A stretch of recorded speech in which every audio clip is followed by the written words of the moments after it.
오늘은 우리가 잊을래야 잊을 수 없는 예수 그리스도께서 태어나신 성탄절입니다. 해마다 성탄절 하면은 12월 25일만 성탄절로 생각하지만 본래는 성탄의 의미는 성탄절에만 기억하는 것이 아니라 우리의 사는 날 모두가 성탄절이 되어야 됩니다. 그만큼 성탄이 우리에게 있어서 가장 중요한 날이기 때문입니다. 마태복음 1장 1절에 보면 아브라함과 다윗의 자손 예수 그리스도의 계보라 라고 신약의 문이 열릴 때 아브라함과 다윗의 자손 예수 그리스도의 계보, 즉 예수 그리스도의 족보로 신약이 문이 열렸습니다.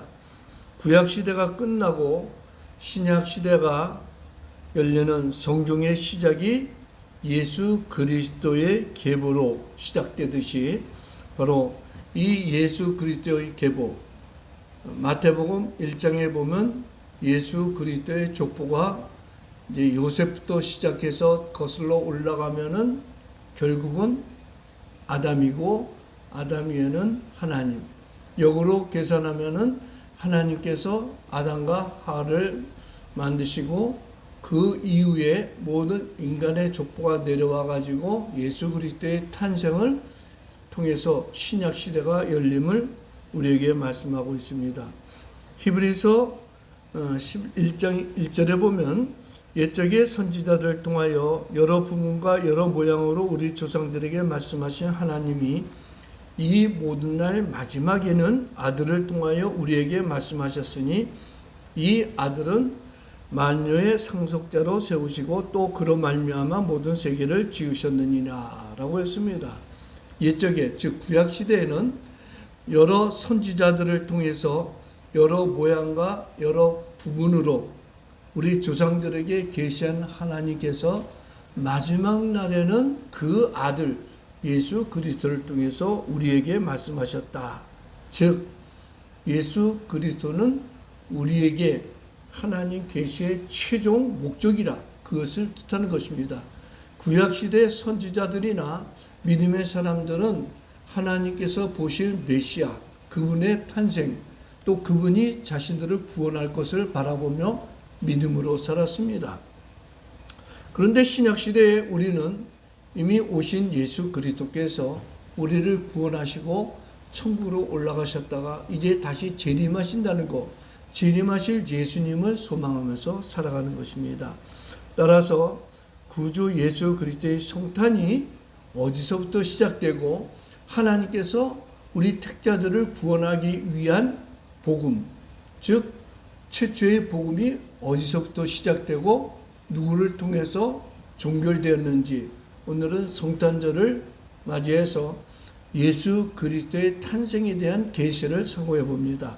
첫 번째 보면은 최초로 계시된 복음, 한문으로는 원시 복음이라고 합니다. 최초의 사람은 뭐라고 그러죠? 역사적으로는 원시인이라고 그런 말 쓰죠. 최초란 말이에요. 물론 우리 신학적인 용어하고 맞지 않지만 신학적으로 최초의 복음도 원시 복음이라고 합니다. 그 원시 복음이 오늘 읽은 마태복음 3장, 창세기 3장 15절에 있습니다. 이 3장 15절에 보면 내가 너로 여자와 원수가 되게 하고 할 때 이 너라고 하는 것은 사탄이죠. 사탄이 뱀을 통해서 아담과 하와를 유혹해 갖고 실족하게 할 때 하나님께서 너로 여자와 원수가 되게 하고 내 후손도 여자의 후손과 원수가 되리야 하리니 여자의 후손은 내 머리를 상하게 할 것이요 너는 그의 발꿈치를 상하게 할 것이니라 하면서 이미 하나님께서 에덴 동산에서 예수 그리스도께서 이 땅에 오셔가지고 자기 백성들을 구원하시는데 이 너의 머리를 상하게 한다. 즉 예수님께서 십자가의 구속으로 말미암아 사탄의 머리를 완전히 상하게 했습니다. 근데 우리가 알다시피 뱀은 머리가 상해도 몸이 계속 활동하듯이 지금 시대가 그런 거예요. 예수님께서 오셔가지고 갈보리 십자가로 사탄의 모든 세력을 완전히 못 박았습니다. 그런데 그 사탄의 뱀의 몸은 아직도 활동하고 있는 지금의 시대를 하나님께서 에덴 동산에서 말씀하신 것입니다. 그 다음에 뱀은 여자의 후손의 발꿈치를 상하게 할 것이다. 완전히 죽이지 못하지만 상하게 한다. 그 의미가 예수 그리스도를 십자가에 못 박게 하고 결국 예수님은 십자가에서 죽었지만 하나님은 다시 부활시킨다. 그것을 상징적으로 말씀한 것입니다. 따라서 에덴 동산에서 창세기 15장 여인의 후손이 이 땅에 온다는 것은 곧 사람, 남자와 여자의 정상적인 결혼을 통하여 태어나는 메시아가 아니라 하나님의 능력으로 마리아의 몸을 통해서 이 땅에 메시아가 오실 것, 그것을 여자의 후손이라고 이미 오래전 에덴 동산에서 하나님께서 아담과 하와에게 계시하신 것입니다. 결국 아담과 하와는 하나님의 말씀에 불순종해서 사망의 지배를 받게 됐습니다. 대초에 하나님께서 사람을 만드실 때는 죽지 않도록 만드셨는데 하나님과 에덴 동산에서 약속한 것이 너는 이 동산에 있는 모든 실과는 먹되 선악을 알게 하는 열매는 먹지 말라 하는데 아담과 하와가 하나님과의 그 약속을 뱀의 유혹 때문에 약속을 파기시켰습니다. 뱀은 저 과실을 먹으면 하나님처럼 지혜로워진다 하는 그 속임수에 넘어가 가지고 선악을 알게 하는 과실을 먹었습니다. 모든 과실은 먹지 말아야 될 것을 아담과 하와가 먹고 결국 그 순간 하나님과의 관계가 단절되어 버렸습니다. 이것을 영적인 사망이라고 합니다. 그래서 아담과 하와는 에덴 동산에서 추방되었습니다. 그리고 순간 하나님께서는 에덴 동산 중앙에 있는 생명을 주는 생명 과실을 못 먹도록 막았습니다. 제가 자주 얘기하죠. 이유는 사람이 죄를 가진 상태로 영생을 하면 안 되기 때문입니다.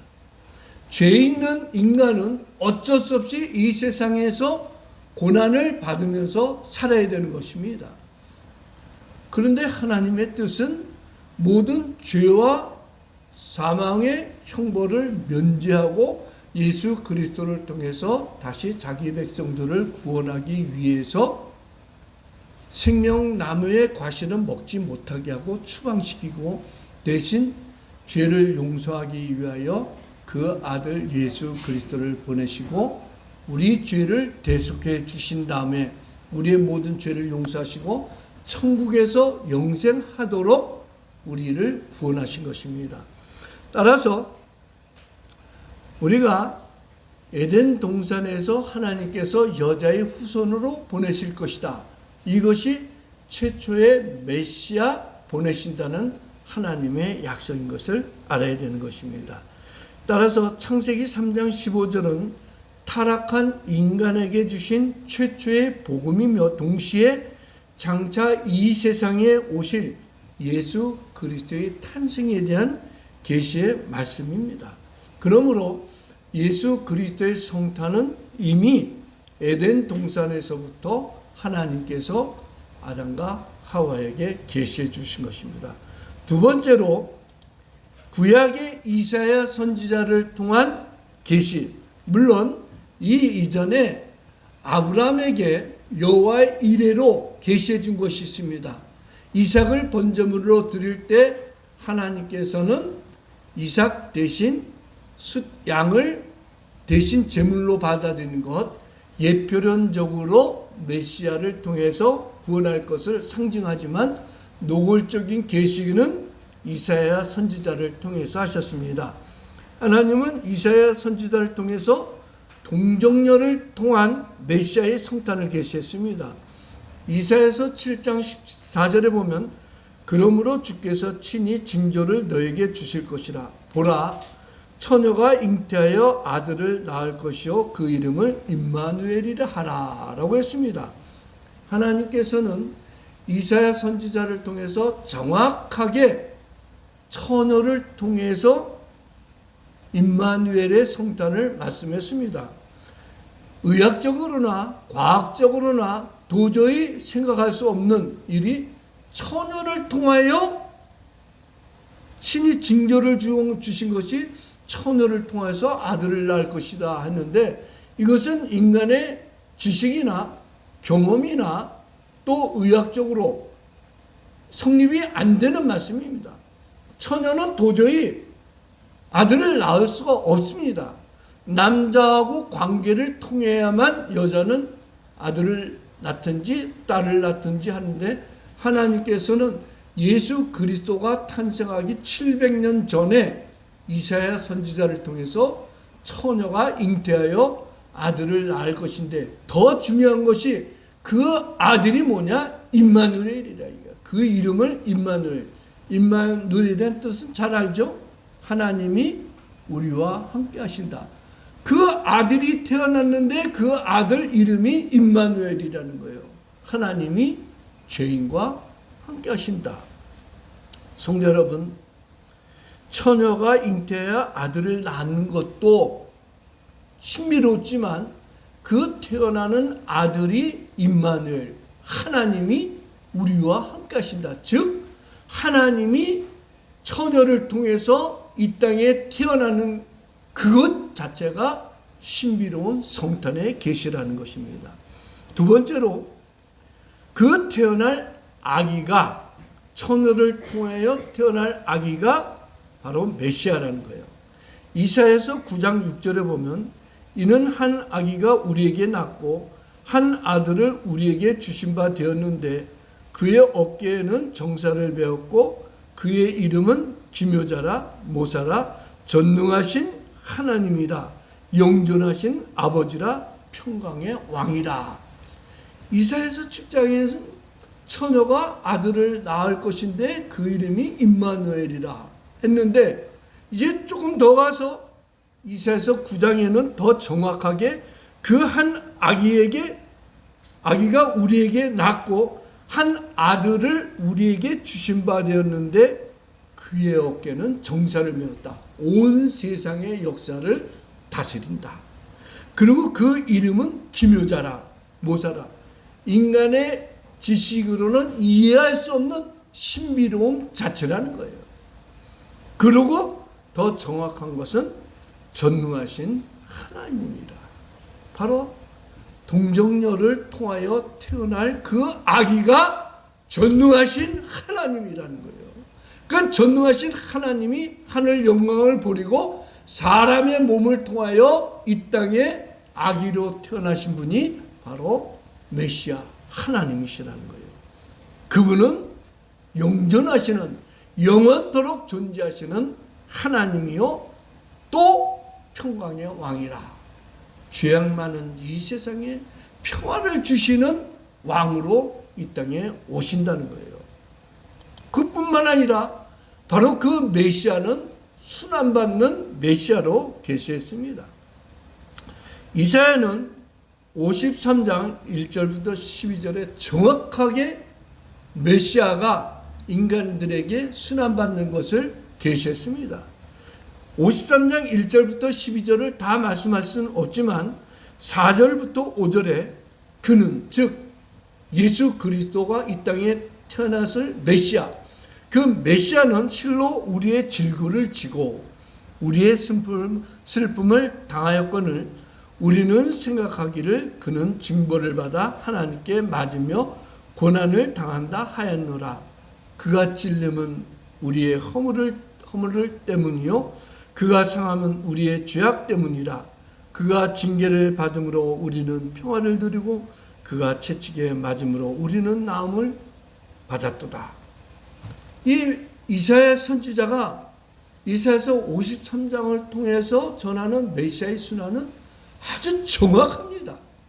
700년 후에 탄생할 메시아가 인간에게 배척당하고 또 인간에게 고난을 당하는데 바로 우리 죄 때문이라는 거예요. 사람들은 착각해가지고 예수 그리스도는 징벌을 받아 하나님께 맞으며 고난을 당한다라고 했습니다. 그런데 이사야가 더 정확하게 표현한 것은 그가 찔림은 우리의 허물 때문이요. 예수님은 십자가에서 로마의 군병에 의해서 허리에 창을 찔렸죠. 그가 징계를 받으면 그가 상함은 우리의 죄악담입니다. 예수 그리스도께서 온몸을 상한 것은 바로 우리가 받을 모든 저주를 형벌을 대신 받은 것입니다. 그가 징계를 받음으로, 즉 예수 그리스도가 징계를 받음으로 우리는 평화를 누렸고, 즉 예수님이 십자가에서 징계를 받음으로 하나님과 우리 사이에 막혀진 죄의 담이 헐어지고 우리가 하나님께 직접 나갈 수 있는, 또 하나님과 평화를 누릴 수 있는 축복을 받은 것이에요. 그가 채찍에 맞음으로 우리는 나음을 받았더라. 예수 그리스도께서 채찍을 맞아 흘리신 피로 말미암아 우리는 모든 질병에서 고침을 받을 수 있다는 거예요. 이처럼 이사야 선지자는 700년 후에 동정녀를 통해서 탄생할 메시아, 그분은 바로 임마누엘, 우리와 함께 하시는 하나님이요, 또 그분은 바로 우리를 구원할 메시아라는 것을 하나님은 계시해 주신 것입니다. 근데 지금도 유대인들은 이사야서 53장을 금서로 정해놨습니다. 하나님의 말씀을 기록한 성경을 금서로 지적한 이유가 무엇입니까? 유대인들이 자기들이 십자가에 매달은 예수 그리스도, 예수, 바로 그분이 메시아라는 것을 이 성경을 통해서 깨닫기 때문에 이사야서 53장은 지금도 금서로 되어 있는 것입니다. 오래전에 강강렬 선교사가 건강할 때 우리 교회에 와서 설교하면서 그랬죠. 히브리 대학의 유명한 성경 교수가 강의하면서 이사야서 53장, 어쩔 수 없이 구약하기니까 강의하죠. 유대인들은 읽지는 않지만 학문적으로는 그것을 연구해야 되기 때문에 이 성경 전문 교수가 뭐라고 그러냐면 은밀히 아마도 예수 그분이 메시아일 수는 있다. 이사야서 53장에 보면 정확하게 메시아인데 그걸 또 완벽하게 인정을 못해요. 유대사에서 출교당할까 봐. 아마도 예수, 십자가에 달린 예수, 이 이사야서 53장하고 정확히 똑같은 그 예수가 이사야 선지자를 통한 메시아일 수 있다. 메시아일 수 있다가 아니라 바로 메시아인 것을 우리는 믿습니다. 그 다음에 세 번째, 미가 선지자를 통한 베들레헴 성탄의 계시. 이사야 선지자는 동정녀를 통해서 메시아가 이 땅에 태어날 것을 계시했다면 미가 선지자는 이사야 선지자와 같은 시대에 살았던 동시대 예언자입니다. 근데 하나님은 또 미가 선지자를 통해서 뭐라고 계시했냐면 베들레헴 에브라다야 너는 유다 족속 중에 작을지라도 이스라엘을 다스릴 자가 내게로 나올 것이라. 그의 근본은 상고의 영혼에 있느니라. 하나님은 미가 선지자를 통해서 메시아가 태어날 장소는 베들레헴이라는 거예요. 베들레헴 에브라다야라고 했지만 이 에브라다가 베들레헴 지명의 옛날 이름입니다. 즉 유대인들이 이스라엘이 가나안을 침공해서 정복하기 이전에 이름이 에브라다였는데 가나안 땅을 정복하고 나서 베들레헴으로 이름을 바꿨는데 바로 그 베들레헴에서 메시아가 탄생하는데 그 메시아는 근본의 상고, 창세 이전에 영원 전에 계신 분이다. 그 창세 이전에 하나님과 함께 가신 메시아고, 또 그분은 창세 이후에도 영원토록 계시는 메시아라는 것을 계시한 것입니다. 이로 볼 때 하나님께서 메시아를 계시한 것은 이미 베들레헴에서 태어날 것과 동정녀 마리아를 통해서 태어날 것, 이 모든 것이 역사적으로 다 그대로 인정이 됐는데, 아직도 믿음의 눈이 가려진 유대인들은 이 메시아 탄생을 인정하지 않고 단순하게 예수 그리스도를 선지자 중에 한 사람만 믿고 있다는 거예요. 그런데 우리는 정확하게 하나님께서 우리에게 믿음의 눈을 열어주시고 우리에게 영적인 지식을 주심으로 성경을 통해서 이 베들레헴에 탄생한다는 분이 바로 예수지. 우리는 예수님이 베들레헴에서 탄생한 것을 정확하게 믿습니다. 왜냐하면 예수님이 본래 나사렛에서 살다가 베들레헴에서 호족을 정리하는 바람에 로마 가이사 황제는 점령지 지역의 모든 사람들에게 인구세를 받기 위해서, 지금은 우리나라로 말하면 주민세죠. 그걸 받기 위해서 더군다나 사람들이 살면은 이전하기 때문에 태어난 곳에서 호족을 만들도록 명령을 했습니다. 그래서 마리아와 요셉도 자기가 태어난 베들레헴으로 가서 호족을 정리하다가 거기서 예수 그리스도를 탄생하게 된 것이죠. 하나님은 예수님 탄생 700년 전에 베들레헴에서 태어난다는 것을 미가 선지자가 예언했으니까 그 예언을 성취하기 위해서 로마 가이사 황제로 하여금 호족을 정리하도록 명령했고, 그 명령에 따라서 요셉과 마리아는 자기 고향으로 태어난 곳으로 가다가 또 베들레헴에서 예수를 탄생하게 된 거예요. 참 하나님이 역사를 이끌어가는 것은 정확한 것입니다. 마침내 성취된 성탄의 계시. 마태복음 1장 21절에서 23절, 아들을 낳으리니 이름을 예수라 하라. 이는 그가 자기 백성을 그들의 죄에서 구원할 자이심이라 하니라. 이 모든 일이 된 것은 주께서 선지자로 하신 말씀을 이리로 하심이니, 이르시되 보라, 처녀가 잉태하여 아들을 낳을 것이요 그의 이름은 임마누엘이라 하리라 하셨으니, 이를 번역한즉 하나님이 우리와 함께 계시다 함이니라. 이미 구약의 이사야 선지자를 통해서 예언하신 말씀, 미가 선지자를 통해서 베들레헴에서 태어난 그 예언이 정확하게 성취가 된 것입니다. 성도 여러분, 성경은 하나님께서 우리를 구원하기 위하여 계시된 약속의 말씀입니다. 그 말씀은 하나도 거짓된 것이 아니라 모든 말씀이 다 이루어집니다. 아직 하나 남았다면은 우리를 구원하고 부활하시고 천국에 가신 예수 그리스도가 다시 재림해서 산자와 죽은 자를 심판하실 것, 그 말씀만 남은 것입니다.